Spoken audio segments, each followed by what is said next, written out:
안녕하세요, 여러분. 365 베스트 치과 대표원장 김지용입니다.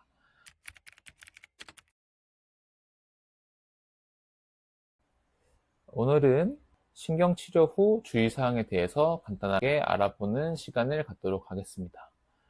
우리 치과 치료를 아주 공포스럽게 만드는, 치과를 무섭게 만드는 가장 대표적인 치료가 이 신경치료입니다. 저도 학창시절에 선배한테 신경치료를 받았었는데 정말 선배만 아니면 하는 기분으로 신경치료를 받았던 생각이 있는데요. 신경치료를 받으실 때 많이 고통스럽고 또 많이 불편한 경험을 많이 하셨을 거라 생각됩니다. 꼭 100%다 신경치료가 아프고 이런 것은 아닙니다. 감염이 심한 치아나 또는 충치가 심한 경우에는 마찬가지로 마취가 잘 되지 않기 때문에 신경치료가 많이 아픈 치료가 될 수 있습니다. 정상적인 치료, 즉 빠르게 내원하셔서 사전에 신경치료를 예방적으로 진행을 하시는 경우가 있다면 크게 통증이 느껴지지는 않으니까 너무 걱정하시지는 않으셔도 되겠습니다. 자, 그러면은 이제 본론에 들어가서 신경치료에 대해서 간단하게 주의사항을 말씀드려 보겠습니다. 신경치료는 보통은 3번에 걸쳐서 진행을 하게 됩니다.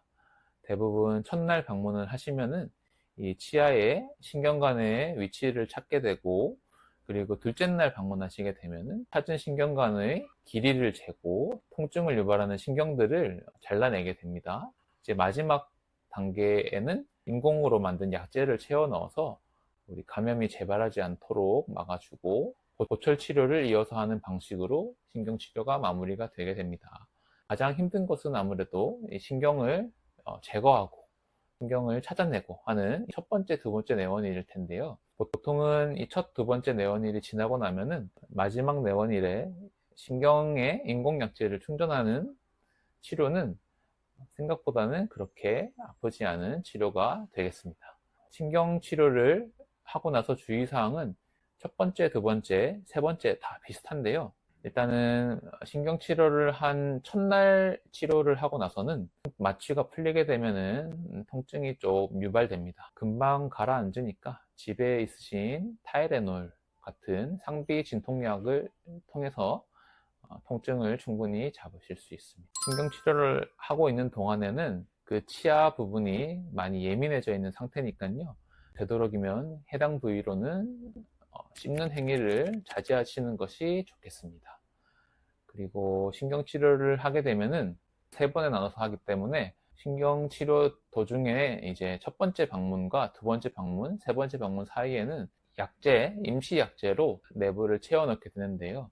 임시, 말 그대로 임시인 약재이기 때문에 떨어지고 바스라집니다. 입안에 흰 색깔 가루나 뭐 이런 것들이 묻어 나올 수 있는데 그런 경우에 너무 놀라시지 마시고 가볍게 뱉어내 주시거나 일부는 드셔도 상관없기는 합니다. 이 흰색 약재가 만약에 통째로 떨어졌다. 그래서 덩어리가 나온다. 이런 경우에는 서둘러 치과에 방문하셔서 그 약재를 다시 끼워 넣어 주셔야 됩니다.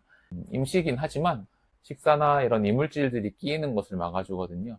그렇지 않고 조금씩 가루가 떨어지는 경우에는 그래도 큰 틀은 막혀 있는 거니까 가볍게 뱉어만 내주시면 되겠습니다. 너무 놀라시지 않으셔도 괜찮습니다. 그리고 신경치료한 치아를 손으로 만져보시거나 건드려 보시거나 자극을 주어서는 안 됩니다. 치과에서도 이미 자극을 신나게 준 신경이기 때문에 그 치아의 신경이 아주 예민해져 있는 상태입니다. 자극을 잘못 주게 되면은 오히려 치료의 경과에도 영향을 주니까요. 건들지 않고 놔두시는 것이 바람직하겠습니다. 음식을 드실 때도 잘못하다가 딱딱한 음식 같은 것들이 그쪽으로 가는 경우에는 치아가 깨지기 쉽습니다. 치아가 신경치료를 받게 되면은 아주 약해져 있는 상태이기 때문에 우리 깨지기 쉬운 상태의 치아라고 생각을 하시고 딱딱하거나 질긴 음식들은 당분간 신경치료가 끝날 때까지는 피해 주셔야 합니다. 마지막으로 신경치료가 마무리되고 나면은 대부분의 환자분들이 이제 아프지 않으니까 치과를 오시기를 중단하는 경우가 많습니다. 특히 신경치료 도중에 사라지는 환자분들이 되게 많으신데요. 그러면은 큰일 납니다. 신경치료를 하게 되면은 감염된 신경을 일부 제거하고 그 신경 내부에 새로운 인공약제를 넣는 방법으로 마무리를 해줘야만이 치아가 안전하게 보존되는 것인데, 신경만 제거하고 나서 통증이 없어지니 내원을 하지 않으시거나, 그리고 인공약제를 넣은 뒤에 내원을 하지 않으시거나 하는 경우가 생깁니다.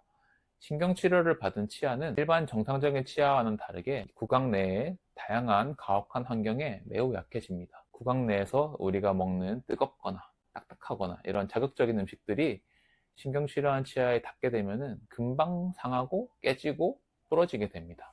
신경치료를 하고 난 뒤에는 반드시 이 보철치료를 받으셔서 치아에 단단한 갑옷을 입혀줘야 합니다. 자, 여기까지 우리 신경치료 후 주의사항에 대해서 간단히 살펴보았습니다. 신경치료가 많이 아프고 또 번거롭지만, 치료를 시작하게 되면 반드시 병원이나 또 의료진들의 지시에 잘 따라주셔야 치아에 더 이상 위해가 없이 안전하고 건강한 치아를 만들 수 있기 때문에요. 꼭 내원 약속일과 내원 횟수, 후속으로 이어지는 보철치료까지 깔끔하게 받으시는 것을 추천드립니다.